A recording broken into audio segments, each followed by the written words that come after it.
Good morning, good afternoon, good evening, wherever you're joining us. We're going to make a start now.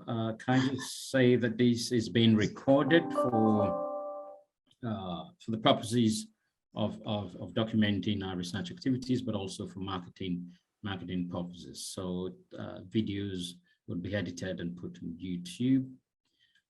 Can I just say that if you're just joining us for our webinar series, the Ethics, Organization and Society Research Cluster, or otherwise EOS, is a cluster where we're quite interested in the concept of ethics and how modern capitalism sort of struggles with the concept of ethics and the different interdisciplinary approaches to understanding that and conceptualizing that. So it's a brand new research cluster, and we're just interested in how the firm can engage in, if you like, socioeconomic health and vitality. So we're interested in business ethics, corporate governance, CSR, sustainability, but also fields such as philosophy and theology, and how all of these intersect to how ethics is framed, ethics is understood, and ethics is operationalized. So that's the overarching rationale behind the center, and we're very glad, very delighted, very honored to be joined by Kenneth Amaeshi. Kenneth Amaeshi is professor and a very leading scholar on sustainable business and finance in the Global South. He's currently a chair in business and sustainable development and director scaling business in Africa at the University of Edinburgh. Is also the chair in sustainable finance and governance at the School of Transnational Governance at the European University Institute in Italy. His research focuses on financial markets reforms and governance, as well as on sector-level policies for sustainability and sustainability strategy in organizations. He has an expert-level knowledge of developing and emerging economies, and his research has a strong interface between business and society, working closely with governments in Africa. Today is going to talk about Africapitalism, and which he has significantly contributed to in grounding its intellectual foundations. And beside researching and teaching, it works closely with governments and businesses in Africa, Europe, and Asia on broad areas such as sustainable finance, strategy, leadership, ethics, etc. Until very recently, he was scholar in residence at the National Pension Commission, Nigeria. So without further ado, Kenneth, you have the floor, and welcome and thank you. So thank you, Emmanuel, for that kind introduction, and also for inviting me to give this talk. I'm happy to be here, and I also thank colleagues who have made that time to attend. And hopefully we make it a very interactive session and learn from it as much as possible. So permit me now to share my slides. I don't know if you can see anything from your end. Yes, we can. Okay, brilliant. So what I want to talk about in the next, say, 25 minutes to 30 minutes is mainly giving you a historical evolution of business and society in Africa. But it's also good to point out that this conversation or the debate between business and society in Africa is one that is kind of largely missing, because if you look at North America, Australia, Europe to a large extent, or even what you may call the global North, if I may use that, they've all had this conversation or debate about the role of business in society. But in Africa, it's still largely missing. And this is an attempt to engage with that conversation. So I'll give an account of what I call a journey from CSR to Africapitalism. So if you don't mind, and you can indulge me for a while, I'll give you more like the introduction and the context of what I'm trying to do here.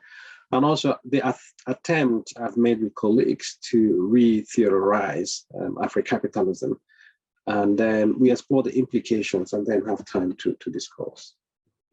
So I've taken a snapshot beginning of this century, from beginning of this century. So I divided it into two. So between 2000 and 2010, and then 2011 to where we are today.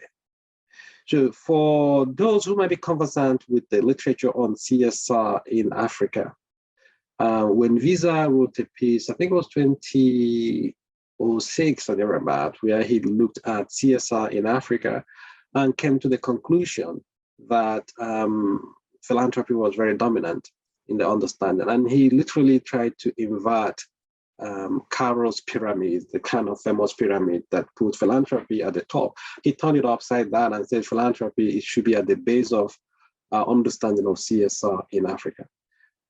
That paper was, to a large extent, came after I did some work with colleagues looking at corporate social responsibility in Nigeria. And the question we wanted to answer there was whether CSR was kind of a Western, a copying of the West, or whether it was influenced by some indigenous beliefs.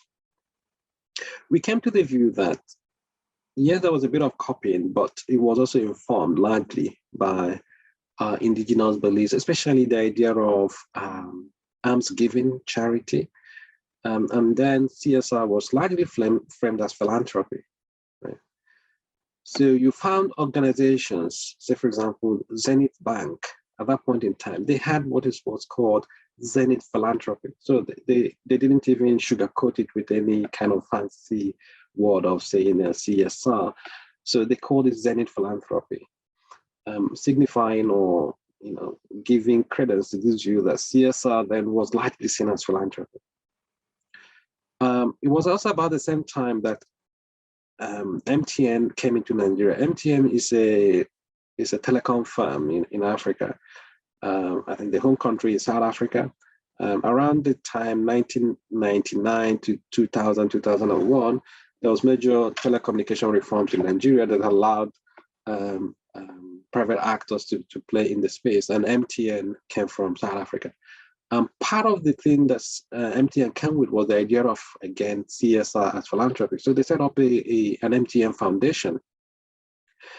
And it's instructive to know that up to today, that MTN foundation still plays the role of CSR within the Nigerian MTN family. Whereas the sustainability function, sustainability as we would know it today as ESG to a large extent, is still domiciled in South Africa. So just to show you how powerful that framing of CSR as philanthropy has stayed otherwise. Then you also have banks like UBA that set up a UBA foundation. The UBA foundation might come across as if it's a separate entity from the organization as you have Ford Foundation and the like, but no, it's not in that sense, because actually was acting as the CSR department of the bank. I don't know where they are with it now, but then it was largely seen as the CSR department of the bank. But it was again focused on philanthropy to a large extent, and it's about how the business was connecting to community and societal issues through philanthropy. So that's the story. I mean, the understanding of philanthropy has lingered. I mean, it's not disappeared completely, but it was quite dominant about this period, 2000 to 2010. But something then happened towards the end of that decade. So some of the banks in Nigeria were receiving funds from international financial organizations like the IFC, International Finance Corporation, or DFID, or some of the ones, kind of the Dutch ones.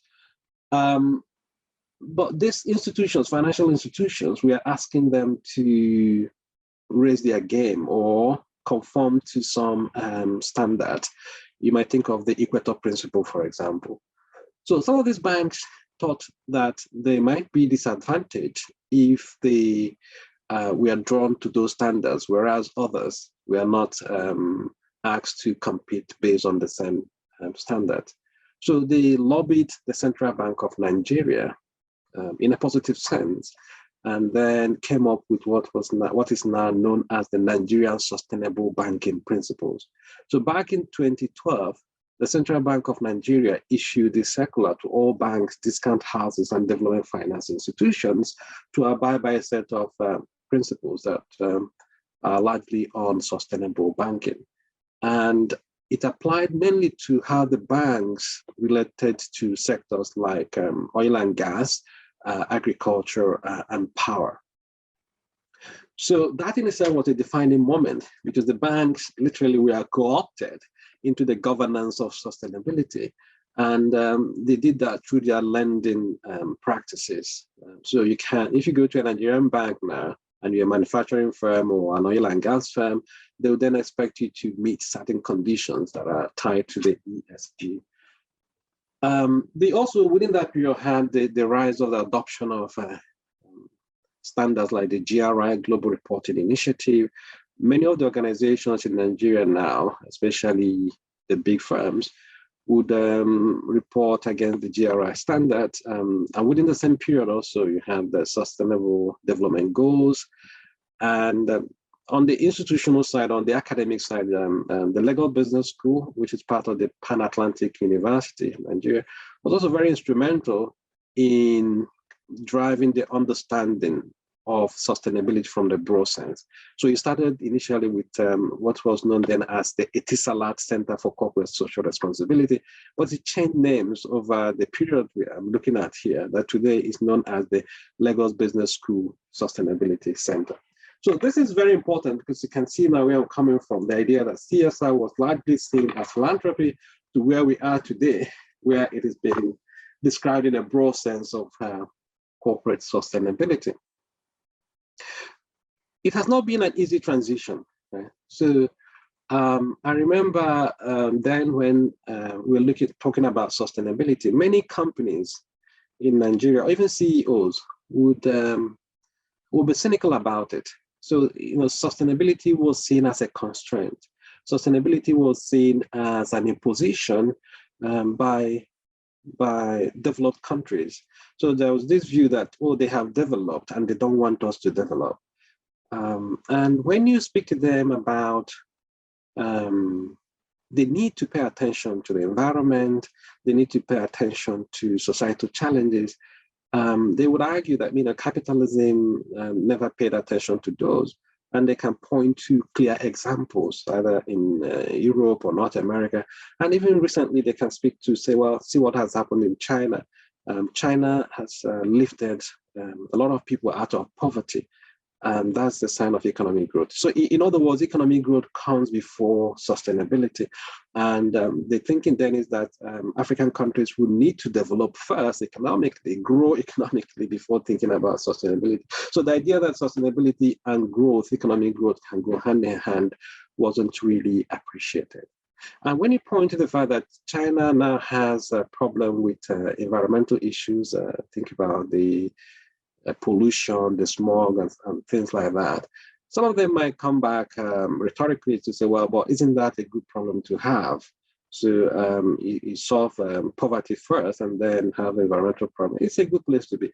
So it was difficult to really sell the idea that you could pursue sustainability together with economic growth and performance. So about 2012, Tony Elumelu, Tony is a banker. He came up with this concept of Africapitalism, and he described it as a way of repositioning the private sector in Africa to contribute to the development of the continent. So I thought this was a very clever move, and Tony being a very, a core entrepreneur, hardcore entrepreneur in that sense, this then meant that it was a good opportunity to anchor the sustainability thinking around an entrepreneur who, to a large extent, stands as a role model for others. So if Tony Elumelu bought into the idea of Africapitalism, or the idea that the private sector has a role to play in Africa's development, then that will be a significant shift in the thinking on that. So what I did was to take this concept of Africapitalism and the way Tony engaged with it and ask the question whether it could serve as a philosophy for sustainable business in Africa. So in other words, instead of going to people and talking about sustainability, which was in a way a hard sell, could it be repackaged as Africapitalism? And then one might argue, what's the point of repackaging that? for me, it was instructive and insightful in the sense that when you speak to these business leaders using sustainability, they have a way of distancing themselves from it. But when you talk about it in terms of Africapitalism, in terms of the fact that they are contributing, they have a responsibility, they're doing it for themselves. So it's not that they are being asked to do anything by an external agent. So it's a question of how can we create better in countries, how can we create better communities, and what role can the private sector play in that regard? And also given the fact that the government, or the government to a large extent, has fed many African countries. So that we are kind of thinking of alternatives, not necessarily that we want to jettison government, but how can the private sector entrepreneurs play a role in shaping the kind of countries that they want to see? So when you speak to them from that perspective, they connect with it and it makes sense to them. Then I thought, wow, Africapitalism can be that hook that we can now use to pursue the sustainable development goal.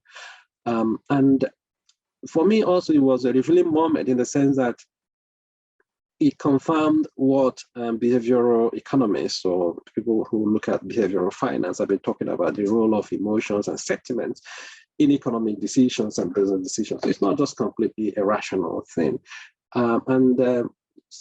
Pointing to the fact that business or entrepreneurs can contribute to the positive development of their countries within Africa was also seen as a good way to channel energy and effort into aligning business with societal goals. So there was a project that was commissioned by the Tony Elumelu Foundation, and it was anchored through the University of Edinburgh. We got Durham was involved. Emmanuel then was at Durham.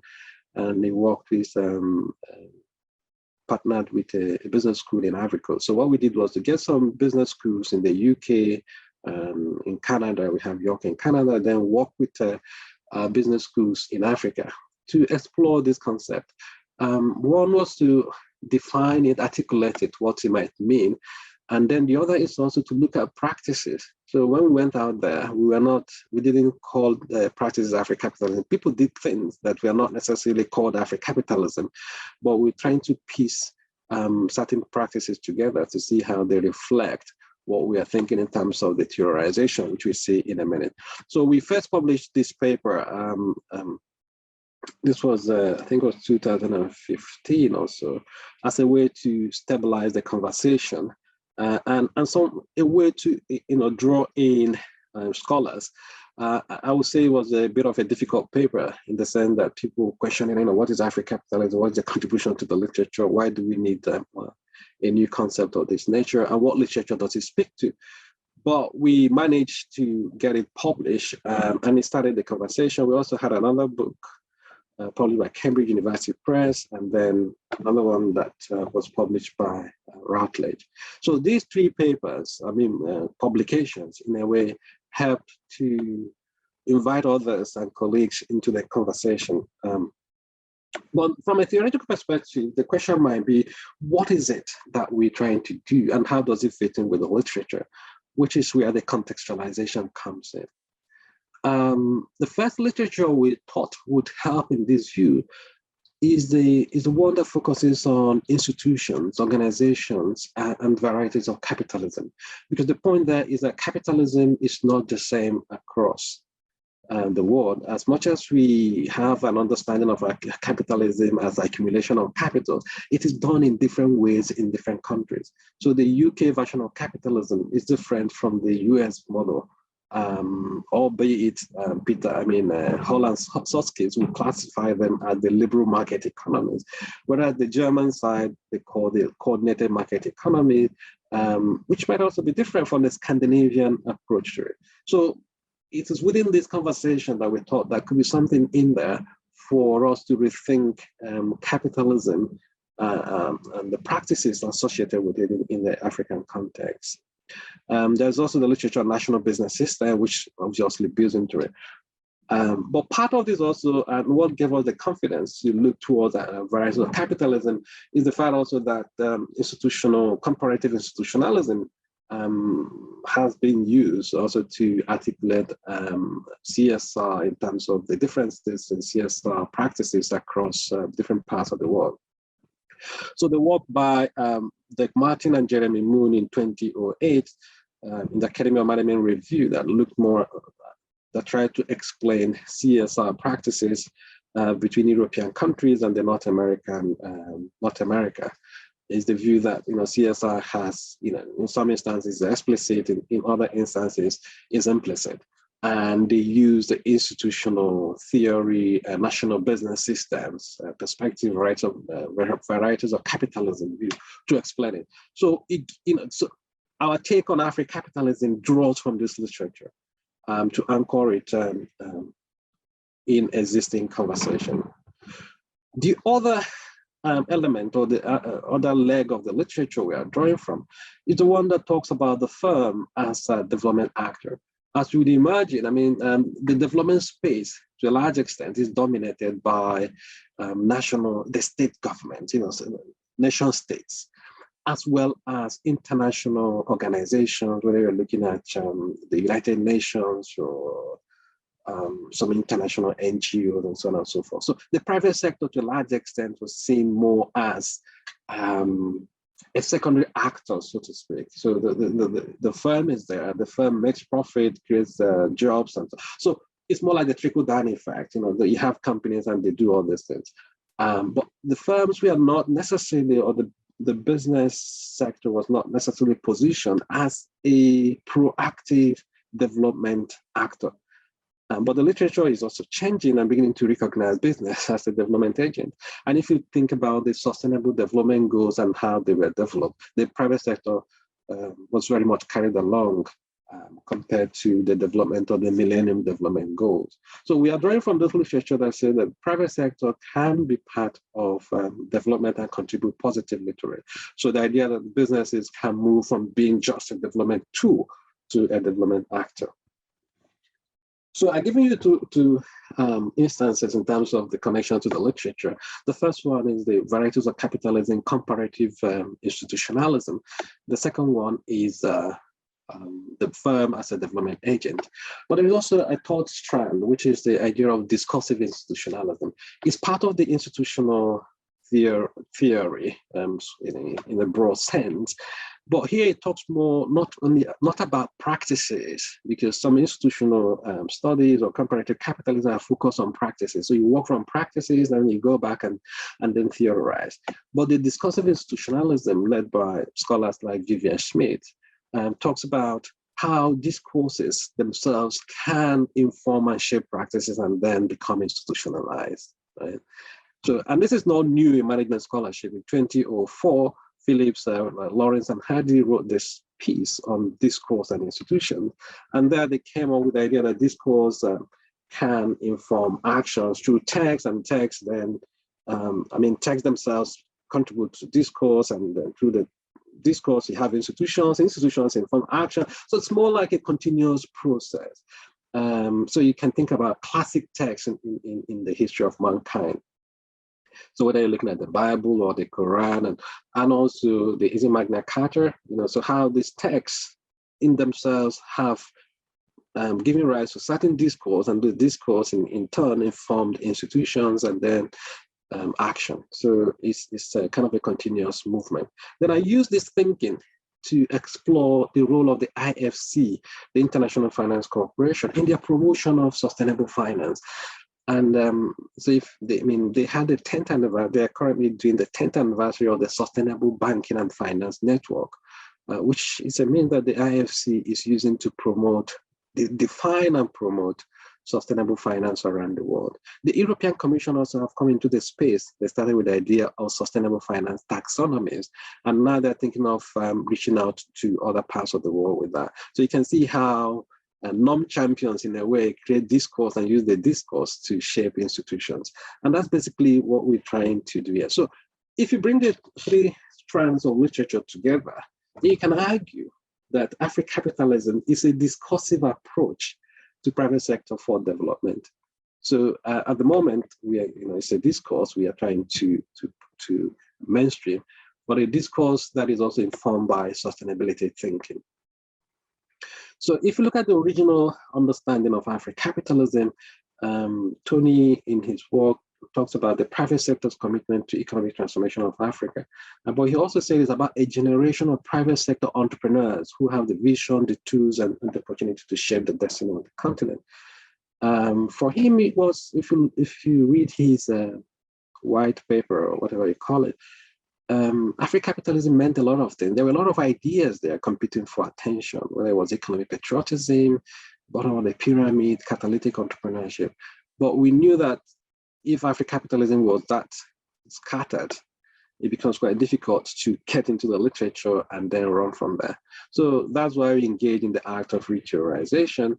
But we also argue that in order to do this, one thing that is core to our thinking about sustainability from an Africapitalism perspective is the view that place is important. So we need to recognize a place and treat it as such. So the idea that market, if once you frame a place as a market, there is that tendency then to dehumanize and then exploit. So the view here that place matters, and we see how we bring it back into our thinking about Africapitalism. So we say that Africapitalism is underpinned by the values we have highlighted above, but these values are to a large extent they align with the sustainable development goals and sustainability thinking. But the only difference there is the sense of place and belonging. So if you look at the different forms of attempts to rethink capitalism, so whether you're looking at responsible capitalism, conscious capitalism, sustainable capitalism, they pay attention to the first three. But the last one there, the sense of place and belonging, we thought was kind of useful because in a globalized world, we have ended up with what I may call a sense of placelessness. Place no longer matters as much, especially in international business where companies can just move as they wish because they're following either efficiency or other gains. So we thought that it is important to reemphasize the place of place in business, and then Africapitalism is a way of doing that.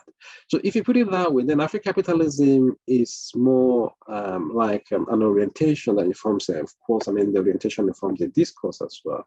And then we're thinking it might then shape practices like entrepreneurship or creating shared value or even economic patriotism. And these practices might eventually lead to sustainable economic development. But I think the question might be then coming back to it because people would usually ask this, what is unique about Africapitalism? Beyond the fact that place is important in it, there is also the view that Africapitalism is a discourse, as I've mentioned. So you can think about capitalism as a set of practices supported by institutions. That's how the likes of Hall and Susskies have done their work, and those who continue to work in the space of comparative capitalism, they tend to look at practices. But in this case, we're also saying capitalism is a discourse, and Africapitalism at the moment is a discourse that can be used to inform and shape and even induce certain practices. So in this case, the discourse comes before the practice, but it doesn't mean that it will succeed. It might also fail. So that's an attempt to reimagine capitalism in that sense. But it's also different from capitalism in Africa because capitalism in Africa can also be an extension of colonial influences. So if you think that capitalism is to a large extent shaped by the legal system, the Nigerian legal system, for example, is to a large extent a copying of the UK legal system, or the English legal system, just to be quite specific. But at the same time, of course, there are modifications, but you will also argue that the Francophone part of Africa is to a large extent still influenced by France. So it's not about capitalism in Africa in that sense, but also the rethinking of the practice of capitalism in Africa.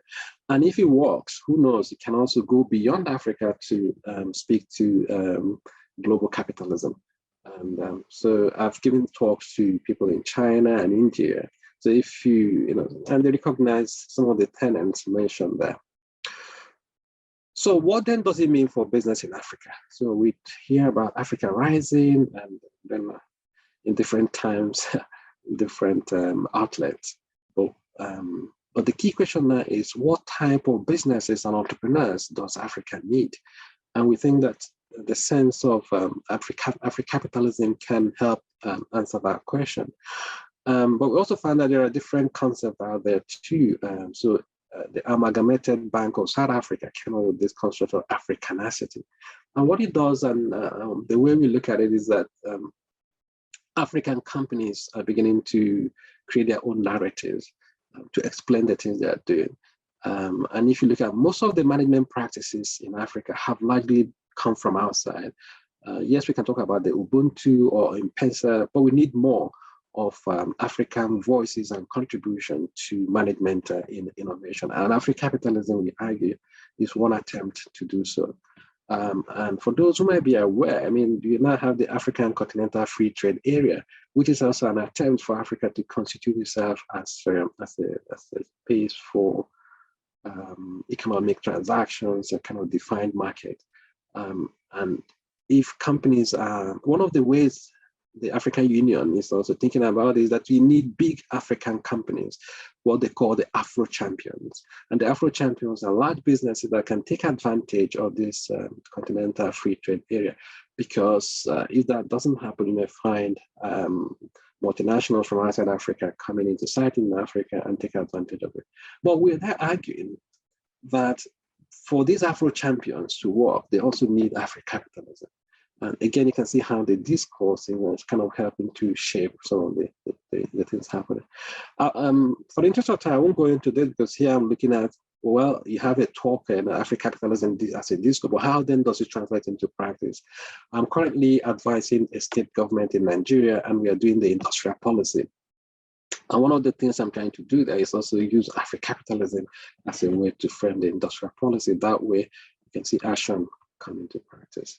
As I mentioned earlier on, I mean, there are good companies there in Africa doing interesting things, but they didn't call it Africapitalism. So we found this one, the Good African Coffee, as an interesting case study. There could be others as well. So we are, looking out to see some of these companies that are currently doing some of the things that will fit into the way we have articulated Africapitalism. But if also the idea can shape practices, that will be very much appreciated. So, but just to wrap up, we are now thinking, okay, well, now thinking about Africapitalism, what sort of research is required to test and demonstrate the efficacy of the Africapitalism as an economy philosophy? And this is very important because there is a tendency to romanticize some of these things, but we need to also ensure that they're well grounded in empirics. And then how then do we socialize the findings?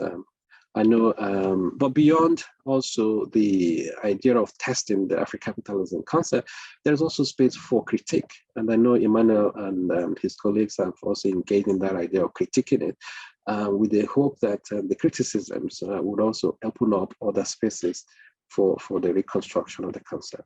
So in terms of socialization of it, how then do you also get it into the curriculum and use that as a way to shape the thinking? So in 2018, I visited the National University Commission of Nigeria, trying to see how this can be brought into mainstream curriculum. And they were open for it and then encouraged us to work with academics in this space. And the conversation is still ongoing. But about this time last year, I came across this piece in GMS, which I thought was very instructive and enlightening as well. And it's about desirable futures, from real utopias to imagining alternatives. Business scholarship or management, as we know, it's often maybe through the influence of other social sciences, tend to focus on existing practices. So we go out there, look at what companies are doing, we come back and theorize. But we often lack, not that we lack the imagination, but apart from maybe critical management scholarship, but even critical management scholarship ends up criticizing without providing any solutions, right? But this is an attempt to reimagine what sort of future do we see, what sort of business models, what sort of capitalism, what sort of business society relationship. And we think that Africapitalism fits in very well into this reimagining of the future. And we can't solve the problem of the war by the same thinking pattern. Again, talking about Africapitalism. But the final point here is to say Africapitalism is not only for African countries or companies. but we can also see it as something that can apply to anywhere in the world. So the Afri there that shouldn't limit it to or constrain it to Africa, but it can also be seen as an idea or a view that's coming from Africa to the rest of the world. So I'll stop there now. Thank you very much. Thank you very much, Kenneth, for that very engaging, very interesting presentation as always. And always a pleasure hearing you speak, always a pleasure working with you. So I've known Kenneth for 15 or so years, and we've worked well together. So we've got some questions, and I'm going to go through them. If you've got questions, by all means, use the Q&A box. So the first question is, what are your thoughts around the point that some people have made, which relates to the fact that Africa is the last frontier of capitalism? So what do you make of that? Africa is the last frontier of capitalism. Yes, I've heard that many times, and that's why I went into the idea of Afri-consciousness. And with the Afri-consciousness is, first of all, to recognize that Africa is a place, and then a place with people, human beings, right? And then it forms and it shapes how we engage with human beings. So the essence of market, I would argue, is to meet or satisfy human needs. But once you move away from that thinking and begin to see an abstract market or capitalism, which probably all you see may be the returns and so on and so forth, then that in itself loses that sense of place, which we're trying to critique here. So I think if it is understood from a broader, deeper understanding of the place of capitalism and markets in society, then that would be appreciated. But if it's more like a shorthand to say, well, it's market, the kind of market that exploits and dehumanizes, then that becomes a problem. Thank you. And I think closely related to that is another question, and the question goes thus: is capitalism not what keeps Africa in poverty in the first place? Sorry, I mean, the point is whether capitalism isn't the... I think that what the person is trying to get his or her head around is capitalism is responsible for Africa's poverty. Why will the solution to that include capitalism? Yes. I mean, I can see that, but the question might be to say, what sort of capitalism? So capitalism is always seen as a problem. As much as I can see the challenges, but there is a point that capitalism, if let's use market. I know the capitalism is broader than the market, but let's think of the market. What does the market seek to do?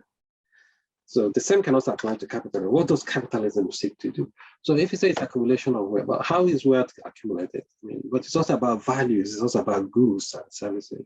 So we are critiquing the sort of capitalism that has, in a way, affected Africa negatively by thinking of how do we realign entrepreneurs and their interests to the society, to the interests of society. So that's why I said the Africapitalism is not capitalism in Africa. They are two different things, and it's also not the same as capitalism in the world or global capitalism. So Africapitalism is better understood as a discourse, and that discourse is one that tries to re-emphasize or articulate the need for business to align itself well with society and the environment. And that's why if you look at the tenets there, it talks about the sense of peace and harmony. That peace and harmony is that business needs to be at peace with society. Business also needs to be at peace with the environment. So I think Africapitalism is far from wide capitalism as people might want to look at it. But I think I can also understand why the capitalism that can be problematic for some people. But you can also think of it as a branding exercise. 20 years ago, Accenture meant nothing. It was nothing like Accenture, right? But following the collapse of Anderson and the problem they had, then back we have Accenture. Today, if you say Accenture, people know what it is. 10 years ago, Brexit meant nothing. There was nothing like Brexit. But Brexit has been talked into being. So you can also see Africapitalism as something on its own that is independent of this or that capitalism that we don't like. Thank you very much. I think that's a very great response. And I think framing it as a discourse would speak directly to the concern the person who asked the question probably have. There's another question. Why is a socialist system any less likely to be captured by elites and abused for their benefit? I suppose you would need to, first of all, distinguish whether this is a socialist view of capitalism or not. But the question is thus, why is a socialist system any less likely to be captured by elites and abused for their benefit? And I think that speaks to wider interpretations that such a nuanced economic philosophy may have to different people. So that's the question. Yeah, I don't know what a socialist system means. I mean, that would be my starting point there. But I'm by no means suggesting also that Africapitalism is socialist. Assuming maybe you can look at the interpretation of it and say, oh, what you're doing is socialism. But here I'm looking at the kind of freedom to participate in the market, freedom to produce, freedom to consume. And I don't think socialism allows for that in a great sense. So the other thing is this thing that, if you look at where we're starting from, it's about relationship between business and society. Yes, there is a space, it could be captured, whether capitalism or socialism. The question now is, what sort of governance do we need to put in place to minimize this happening? African societies have existed prior to encounter with the West. They had their challenges, they also had their strengths. So probably there is a way to rethink, even this whole notion of business needs to connect to meet people where they are. And I give you a quick example. When we are doing this work on Africapitalism, you find that there were people, because we started with the idea of trying to understand whether the business leaders in Africa understood the challenges faced by the continent. And it was clear that they understand the problems, but they have this thing at their hands, which we call the business model, that talks about the business of business is business. And most of these business leaders would have been socialized in the Western way of thinking about business. So, but business in America means something different because America is a different institutional context compared to, say, the UK or Germany. So if you assume strong institutions, strong civil society, strong government with clear division of labor, and then you articulate business from that perspective, then you'll be disappointed when you come to the African context because it's a different space. And Africa here, I'm not using it as a homogeneous entity, but even if you think at the countries and societies within Africa, they may not recognize it. So most of those businesses wanted to do more, but they were constrained by the understanding of thinking, which I would describe more as a mental constraint. Because he asked them, how can you use their business to solve societal problems? They struggle. So the easy option for them is to create their personal charities and foundations. So at the moment too, I'm doing the work with the state government, and I'm challenging companies to think of how they can use their value chain to stimulate the economy to solve unemployment problems. And so it's a different thinking compared to some of the things we found in the West. So that's where I will see that as the constraint. So it's not necessarily about socialism. It's not also about something that's restricted to Africa, but it's also rethinking the business model in itself. And it can apply to people in Australia, in Singapore, in Malaysia, in China, anyway. Thank you very much. And what also comes to mind is, continental Europe post-World War II and some sort of economic nationalism there, but also even China, and your work with the government is some form of state participation in that space. So thank you very much. Another question is, I think we'll end with this question. So I'll go on to ask another question. This is a bit of a diversion, but colleagues would like to know your thoughts on what you make of China's growing reach in Africa. And maybe you want to separate that within influences on Africa's indigenous economic orientation and competition. Yes, yes. I mean, and it's an interesting question. I mean, it's also one that is a bit loaded, isn't it? Because I remember, I mean, I do teach some Chinese, and I like the way they come back and say, give me examples. You know, there is this whole idea that China is not doing well in Africa, China is doing also. And I like the way they come back and ask me, Professor, can you give me an example? And at that point, you start scratching your head if you're not conversant with what is happening there. So it's not just about China in Africa, it's also about other countries in Africa, other companies. And this takes me to the problem, the general problem I see in international business, the home versus host country countries dichotomy. That's a problem that international business has inadvertently created. That companies, when they leave home, they go abroad. So if you are in a host country, what do you do there? Is it to go there to exploit the host and run away and go back home? So where is home? Okay. So if a Chinese company in Africa or in Kenya or in Nigeria or in South Africa sees that place as home, then the business practices will be different. The business decisions will be different. So I was speaking to a cement company recently, and I went to their site and asked them, how many years more do you have here in terms of limestone? They said, we have up to 80 years of limestone deposit there. And then I turned around and said, well, you are in a village or community. What would this community look like in the next 80 years? And they were scratching their heads. Right? So if you see that place as home, then you grow with the place. So this applies to indigenous African firms, it applies to Chinese firms, it also applies to European firms. Because the idea that you go to a place, you kind of exploit it and run away, and when it doesn't work, you also run away. It's not good for globalization. So we need to be at home with wherever we do business. I think that's the way I would see the China in Africa. And Africapitalism also applies to them as much as it applies to indigenous and European countries in Africa, European companies in Africa. Thank you. And in your model, you talked about Africapitalism as a discourse and orientation that leads into some sets of practices and policies. And of course, this doesn't include exploitative or plundering behavior. One of the questions, perhaps, that can emanate from that is maybe, there's a researcher interested in these concepts and is thinking, how can I operationalize this, right? How can I, objectify, operationalize this Africapitalism in a, if you like, it's quantitative, measurable, way? What would this look like from a research point? That's a very, very good question there. One of the ways to quantify things is to think of, one of the ways to learn is to quantitative analysis, to measure it, isn't it?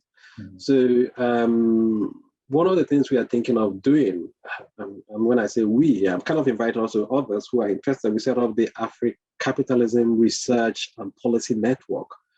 I wish I can find, if you Google it, you find it, you can help me put it on there in case anyone is interested, because it's an invitation to scholars from different empirical backgrounds or orientations.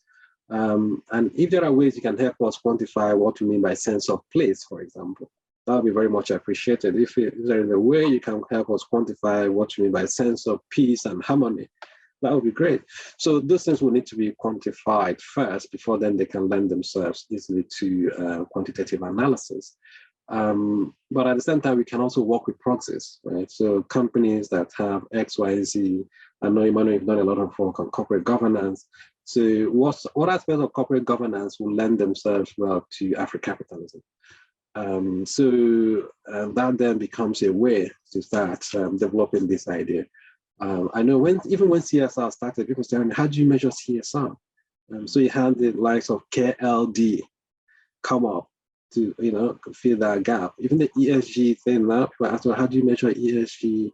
How do you measure corporate sustainability performance? Or even the idea of corporate brand. We haven't got our heads around it in terms of how do you measure brands and brand equity and so on and so forth. So it doesn't mean that it should be ultimately be measurable, but at the same time, at least if you know what we're talking about, Probably that can also help us shape the practice. But like I said, it's still very much a discourse at this point in time. But attempting to measure it will be a welcome development. Thank you very much. And it's a continuum.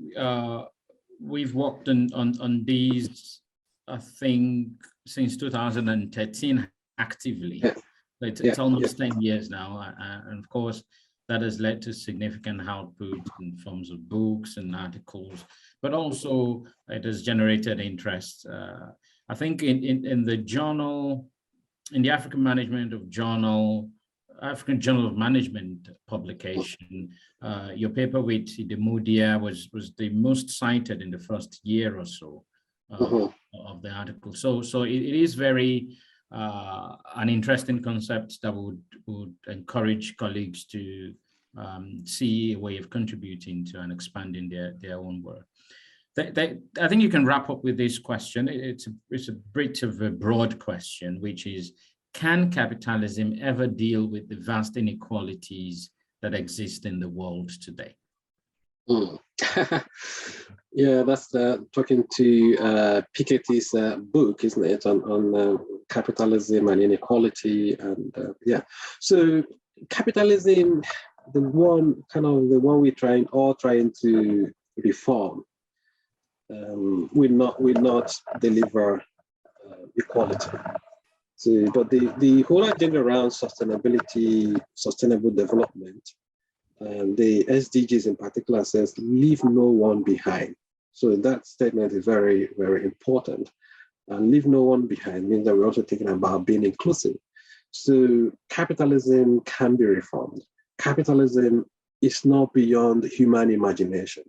Capitalism was created by humans and is still being refined by humans. So it's up to us, really. It's up to us in the sense as consumers, as actors, as regulators, so because there is always this idea of removing ourselves from capitalism, but we are all in it, right, in a way. So we are talking over Zoom. So is a Zoom a capitalist company that are benefiting from it?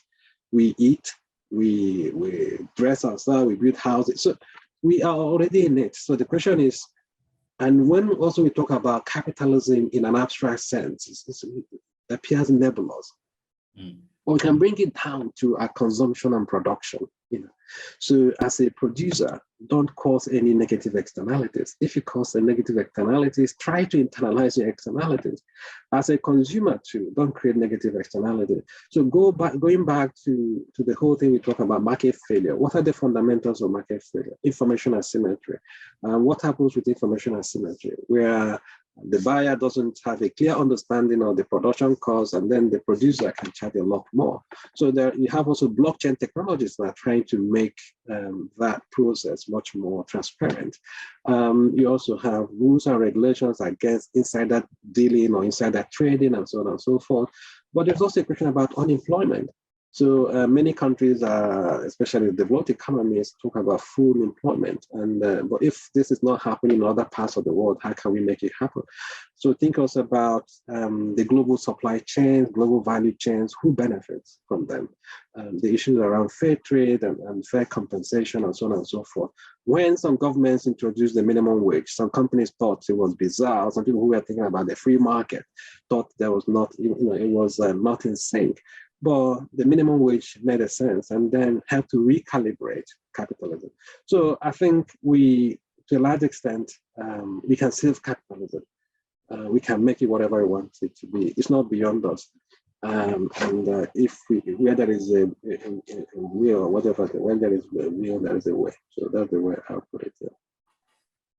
Great, thank you very much, Kenneth.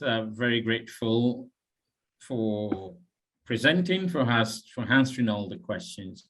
And many thanks to colleagues for joining all across wherever you are. I think mostly from Singapore, but I can also see colleagues from South Africa and a few other places. So we are going to put out a very straightforward poll. So if you can click on that, just to document our feedback. Other than that, very grateful, Kenneth, for your time. We wish you well in your work, and we hope to see you again at the US cluster in the future. So thanks all for joining. Thank you, Vinny and Erica, for doing a lot of work behind the scene to get this done today.